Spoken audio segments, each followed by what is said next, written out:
3 چیزیں یاد رکھنا زندگی میں: laser sharp focus, spend your free time in self education, and number 3 best partner. IRS کا آفیشل ہے، ریٹائرڈ ہے، one of the most successful person in this country. وہ کہتا ہے سارے فیصلے زندگی کے غلط کر لینا لیکن 2 فیصلے غلط نہ کرنا، ایک کیریئر اور ایک پارٹنر، کیونکہ پارٹنر یہ بہت امپورٹنٹ ہے۔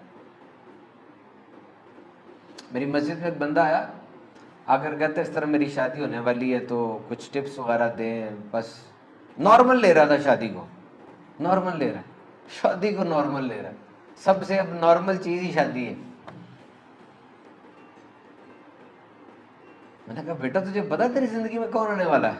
کہتا نہیں۔ میں نے کہا وہ جو ہر موت میں تیرے ساتھ روئے گی، اب ہر خوشی میں تالیاں مارنی اسے تیرے ساتھ، ناران کغان میں تیرے ساتھ، ہر ناشتے میں تیرے ساتھ، ہر چیز میں تیرے ساتھ، عام آدمی ہے وہ۔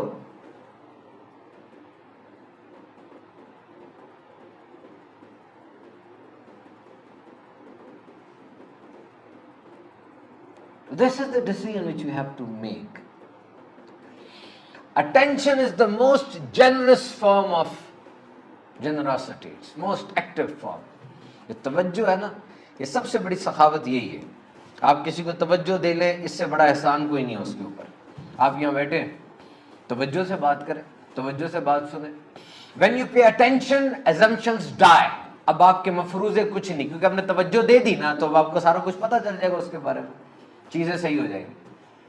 اٹینشن، جس کو میں نے لیزر شارپ فوکس کہا۔ اور اس کے لیے نا آپ کو اپنی باڈی میں کچھ چینجز لانی پڑتی ہیں اٹینشن کے لیے۔ جیسے میں 2-4 باتیں آپ کو بتاتا ہوں۔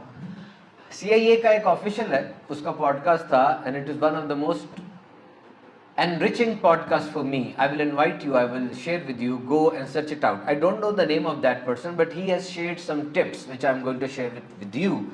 آپ نے انٹرویوز دینے ہیں یا جب کبھی اساتذہ یا کسی بڑی پرسنالٹی ہائی پروفائل کے سامنے آپ بیٹھیں گے تو آپ نے کیا چیزوں کو مد نظر رکھنا ہے کہ اس کو لگے آپ انوالو ہیں۔ Number 1، the most important measurement in your body is in between your ear loop to your shoulder. یہ فاصلہ کتنا ہے آپ کا؟ This is important. یہ انگزائٹی ہے، ڈرا ہوا ہے، فیئر ہے، کم اس کو علم نہیں ہے، یہ ریلیکس ہے، اٹینٹو ہے، کریج ہے، اور یہ ٹریول کرتی ہے بات۔ اگر میری کمپنی میں آپ آتے ہیں، میری انجینئرنگ فرم ہے، اور اگر آپ میرے پاس آتے، مجھے آپ انٹرویو دیتے ہیں اور آپ مجھے انگزائٹی کا شکار لگتے ہیں، تو آپ جب آئیں گے تو سب کو انگزائٹی کا شکار کر دیں گے، میں آپ کو کبھی امپلائی نہیں کروں گا۔ You have to relax. چھوڑے ایک دفعہ اپنے آپ کو، چھوڑ دیں، چھوڑ دیں گے نا، اب آپ ریلیکس ہو جائیں گے۔ And number 2، your blink rate, آپ آنکھیں کس طرح جھپکتے ہیں۔ ایک انسان آن دا ایوریج 1 منٹ میں 15 سے 20 دفعہ آنکھیں جھپکتا ہے، لیکن اگر وہ اینکشس ہو، فوکسڈ ہو، تو اب اس کی بلنکنگ ریٹ کم ہو جائے گی۔ جس طرح بچہ موبائل فون پہ گیم دیکھ رہا ہے، کارٹون دیکھ رہا ہے، آنکھیں نہیں جھپکتا کیونکہ فوکسڈ ہے نا۔ وہ کہتا ہے جب ہمارے سامنے مجرم آتے ہیں نا تو الفاظ پہ تو انحصار کرنا ہی نہیں ہے، کیونکہ وہ تو جھوٹ بول رہا ہے، کس طرح سے اس سے چیز لینی ہے۔ پھر کیوز ہوتے ہیں، وہ کہتا ہے لفظ بولتے ہیں، اشارے بولتے ہیں، پورے کمرے کی ایک زبان ہوتی ہے، چال بولتی ہے، آنکھوں کا ہلنا بولتا ہے۔ ٹیک دی سائنز اینڈ کیوز۔